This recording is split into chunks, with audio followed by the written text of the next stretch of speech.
টাঙ্গাইল জেলা শহর থেকে গোপালপুর উপজেলার দূরত্ব ৩০ কিলোমিটার। সেখান থেকে আরো ১০ কিলোমিটার পশ্চিমে দক্ষিণ পাথালিয়া গ্রাম। সবুজ বৃক্ষে ঘেরা নৈসর্গিক এই গ্রামটিকে আরো সুন্দর করেছে দৃষ্টিনন্দিত বিশাল এক মসজিদ। মসজিদটি ইতিমধ্যে ২০১ গম্বুজ মসজিদ নামে দেশে বিদেশে পরিচিতি পেয়েছে। ঝিনাই নদীর পাশে এই কারুকার্যময় মসজিদটি প্রতিষ্ঠা করেছেন বীর মুক্তিযোদ্ধা রফিকুল ইসলাম, যা এখন এলাকার মানুষের আকর্ষণের কেন্দ্রে পরিণত হয়েছে। মসজিদটির কারণে এলাকার নানা উন্নয়ন যেমন হচ্ছে, তেমনি এই অঞ্চলের মানুষের জন্য খুলে গেছে অর্থনীতির দ্বার। ইসলাম ধর্মের প্রসার ঘটাতে মসজিদটি এই অঞ্চলে এখন গুরুত্বপূর্ণ ভূমিকা রাখছে।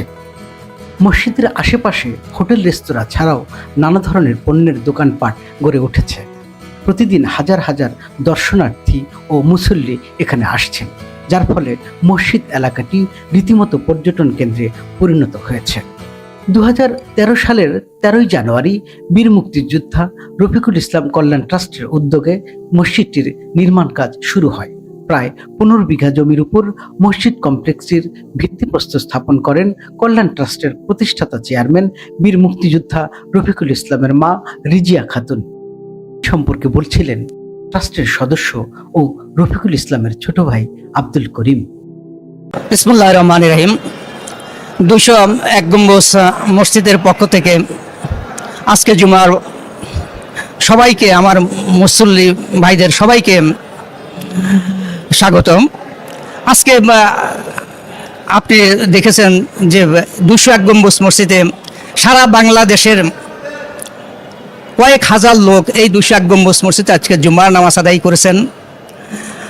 আমরা এই ২০১ গম্বুজ মসজিদের প্রতিষ্ঠাতা আমি মোহাম্মদ আব্দুল করিম, বীর মুক্তিযোদ্ধা রফিকুল ইসলাম কল্যাণ ট্রাস্ট, রফিকুল ইসলামের আপন ছোট ভাই। আমি ২০১ গম্বুজ মসজিদ এটা নির্মাণ করার পিছনে একটা অত্যন্ত ট্র্যাজেডি, করুণ ইতিহাস আছে।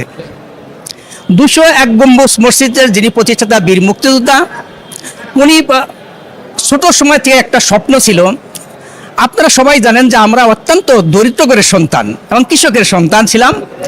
উনার একটা স্বপ্ন ছিল যে আল্লাহ যদি কোনোদিন আমাকে টাকা পয়সা দিত, তাহলে আমি পৃথিবীতে ধন সম্পদ, টাকা পয়সা, মিল ফ্যাক্টরি কিছু না করে আল্লাহ রাস্তায় এমন একটা জিনিস পৃথিবীতে সৃষ্টি করে যেতাম যা মানুষ চিরদিন স্মরণ হয়ে থাকবে। এবং আমার বাবা গরিব ছিল, আমরাও গরিব ছিলাম, এবং আমি গরিব হয়ে দুনিয়া হতে চলে যাব। ২০১৩ সালের ১৩ই জানুয়ারিতে উনি ইচ্ছা পোষণ করলেন যে আমি আমার গ্রামের ভিতর আমার দাদার সম্পত্তির ভিতর একটা মসজিদ নির্মাণ করব। সেই হিসাবে উনি অত্র এলাকার সমস্ত লোকজনকে ডেকে বললেন যে এই ২০১ গম্বুজ মসজিদ আমি নির্মাণ করব, এই ২০১ গম্বুজ মসজিদে নির্মাণ, আপনাদের কাছে আমি টাকা পয়সা চাই না, টাকা পয়সা আল্লাহ দিবে, আপনারা শুধু আমাকে শ্রম দিয়ে সহযোগিতা করবেন। এই ২০১ গম্বুজ মসজিদের সবচেয়ে বড় একটা বৈশিষ্ট্য দেখবেন, পৃথিবীতে কোথাও এই ২০১ গম্বুজ চতুর্দিকে দেখবেন কোরআনের লেখা আছে। এখানে বিদেশিদের থাকার একটা ব্যবস্থা আছে, সেটা কি নির্মাণ হয়েছে? এখানে আপনারা দেখছেন সামনে দেখেন একটা বিল্ডিং নির্মাণ হচ্ছে।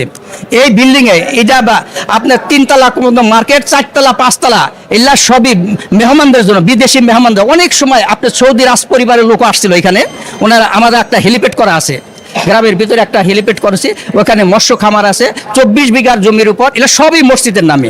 আমরা দেখলাম যে মহিলাদের জন্য বিশেষ ব্যবস্থা আছে, এখানে কি মহিলারা নিয়মিত নামাজ পড়েন বা আসেন? জি, এখানে মহিলাদের জন্য পুরা সেপারেট, আমরা এখনো বাউন্ডারি দিয়ে পাইনি অর্থনৈতিক অভাবে।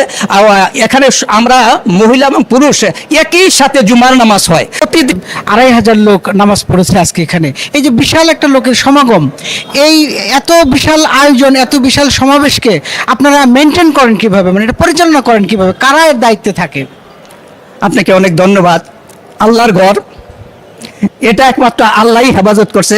আজকে এই ২০১২ সাল থেকে আজ পর্যন্ত আপনাদের দোয়ায় এবং সারা মুসল্লিদের দোয়ায় এখানে কোনো অঘটন ঘটে নেই, এখনো নিরাপদ আছে। এই আল্লাহর ঘরে হেফাজত প্রত্যেকটা মুসল্লি নিজেরাই হেফাজত করে। আপনি একটু আমাকে বলবেন কি যে এই মসজিদটা হওয়ার ফলে আপনার এই অঞ্চলের অর্থনীতিতে কি ধরনের প্রভাব ফেলছে? অনেক কর্মসংস্থানের তৈরি হয়েছে আমরা দেখলাম, এই বিষয়টাকে যদি ছোট করে একটু বলেন। এইখানে এই সম্পত্তিটা, এখানে জমির দাম ছিল 4-5 হাজার টাকা বিঘা, আর এখন 1 শতাংশ জমির দাম 10 লাখ টাকা। আমরা অত্যন্ত গর্বিত। আমরা যে এই মসজিদের উসরায়, এই আপনি নিজেই তো দেখেছেন, চতুর্দিকে মিনিমাম 10-12 হাজার লোকের কর্মসংস্থান হচ্ছে এবং হাজার হাজার পাবলিক এখানে আসতেছে, সবাই মসজিদে নামাজ আদায় করতেছে এবং এই কর্মসংস্থান হওয়াতে আমরা নিজেকে ধন্য মনে করছি যে আল্লাহ হয়তো আমাদের রসুলের দিয়ে দেওয়া মানুষের এই কর্মসংস্থান এবং রিজিকের ব্যবস্থা করে দিয়েছে। এই মসজিদে প্রায় 15,000 মানুষ একসঙ্গে নামাজ পড়তে পারেন। এমনকি মহিলাদের জন্য রয়েছে আলাদা ব্যবস্থা। স্থানীয়রা ছাড়া বিভিন্ন জেলা থেকে এখানে নামাজ আদায়ের জন্য আসেন অনেকেই, এমনকি বিদেশ থেকেও মুসল্লিরা এখানে ছুটে আসেন। পাশের জেলা থেকে আসা কয়েকজন মুসল্লি জানালেন, কোথা থেকে এসেছেন? জি, আমি সিরাজগঞ্জ থেকে আসছি। জি, আলহামদুলিল্লাহ, সবাইকে আসসালামু আলাইকুম।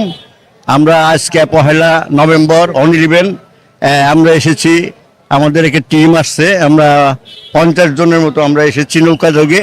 তারপরে আমরা এখানে আসছি, আমি আগে পূর্বেও আসছি, যখন কমপ্লিট ছিল না এই মসজিদটা, তখন আবার একবার আসা ঘুরে গেছিলাম। আলহামদুলিল্লাহ, খুবই ভালো, সব পরিবেশ ভালো, এখানে সবাই মুসল্লি আছে, আপনি হয়তো দেখতে পাইতেছেন। হ্যাঁ, আমার সাথে যারা আছে তারাও আমাদের সাথী লোক। মানে আমরা বলবো যে বাংলাদেশের প্রায় অনেক বড় একটা মসজিদ 201। এখানে এসে আপনাদের কেমন লাগছে?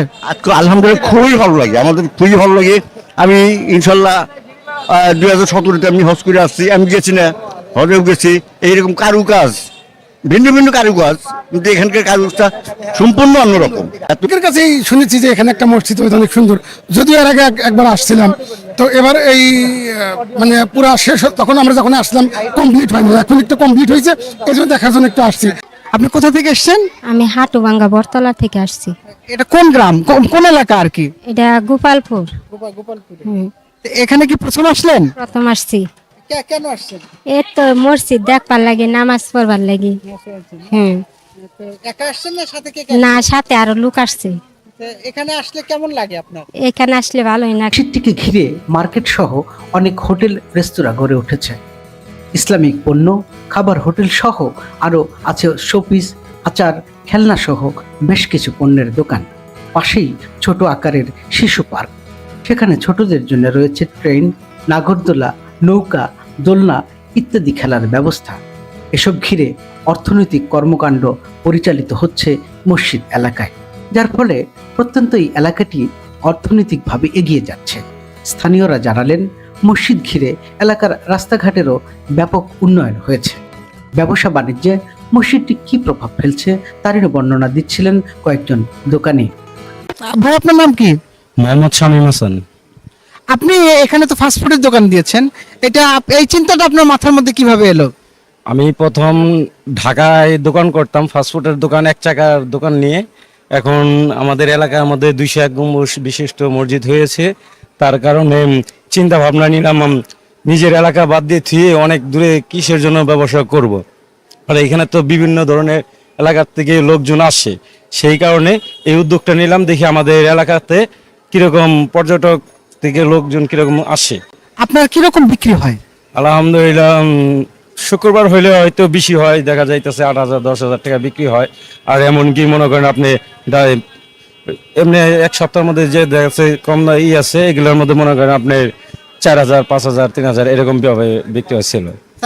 এই মসজিদটি হওয়ার ফলে এলাকায় কি কি ধরনের পরিবর্তন হয়েছে, কি কি দোকানপাট হয়েছে এবং লোকজন কোথা থেকে আসে একটু বলবেন কি? হ্যাঁ, মসজিদটা হওয়ার কারণে এই এলাকাটা উন্নয়ন হয়েছে, এলাকাটা ভালো পরিবেশ আছে। হ্যাঁ, আপনি এখানে কতদিন হলো দোকানদারি করেন? এখানে দোকানদারি করে নিম্নত 8 বছর। হ্যাঁ, 8 বছর ধরে দোকানদারি কি করি। কি বিক্রি করেন আপনি? আমি এই যে জিলাপির আইটেম, এগুলা গজা, খুরমা, পেঁয়াজি, এগুলোই বেশি। এগুলো তো আপনি অন্য অন্য জায়গায় করতেন, আপনার কি এই গ্রামেই বাড়ি? না, হ্যাঁ, এই গ্রামে উত্তর পাশে বাড়ি। হ্যাঁ, পদ্মপুর আমার বাড়ি। আগে তো বিভিন্ন জায়গায় যেতে হতো আপনার, এখন তো এখন যান না? এখন কোথাও যাই না, আমি এখানে থাকি। হ্যাঁ, হ্যাঁ, এখানে থাকি। হ্যাঁ, এসেছে।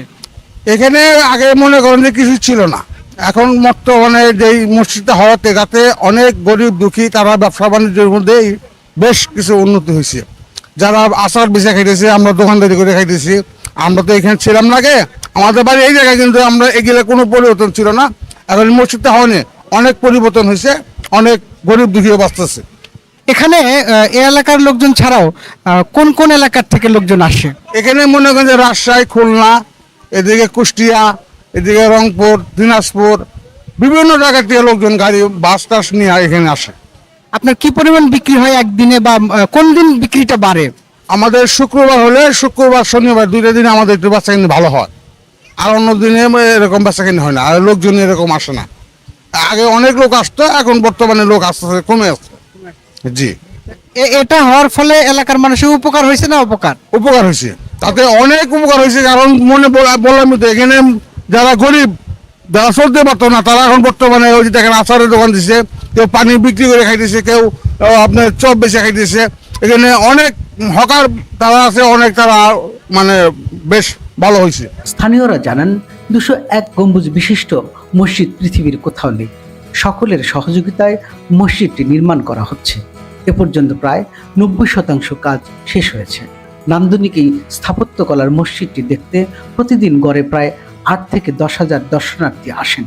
ব্যবসা বাণিজ্যের মাধ্যমে 10,000 মানুষের কর্মসংস্থান হয়েছে বলে স্থানীয়রা জানান। দর্শক, আমি আপনাদেরকে দেখাবার চেষ্টা করলাম 201 গম্বুজ মসজিদকে ঘিরে বিরাট এক কর্মযজ্ঞ। আপনারা নিশ্চয়ই বুঝতে পেরেছেন এই মসজিদটি কেন্দ্র করে এলাকায় অর্থনীতির চাকা অনেকটাই সচল হয়েছে, অনেক মানুষের কর্মসংস্থান হয়েছে, দূর দূরান্ত থেকে পর্যটকরা আসছেন এখানে, এতে অর্থনীতি অনেকটাই সচল। শুধু তাই নয়, এই মসজিদটিকে ঘিরে এখানে গ্রাম জীবনে এক ধরনের মেলার মতো পরিবেশ তৈরি হয়েছে। বাড়ছে হৃদ্যতা, মানুষে মানুষে হৃদ্যতা বাড়ছে। এই অঞ্চলে যারা আত্মীয় স্বজন রয়েছে তারা মসজিদটিকে কেন্দ্র করে আত্মীয়দের বাড়িতে আসা যাওয়া করছে। আপনাদেরকে এই বিষয়গুলো ধারণা দেওয়ার চেষ্টা করলাম। ভবিষ্যতে আরও নতুন কোনো বিষয় নিয়ে নতুন কোনো জায়গায় আপনাদের সামনে আবার হাজির হব। সে পর্যন্ত সুস্থ থাকবেন, ভালো থাকবেন। সবাইকে ধন্যবাদ।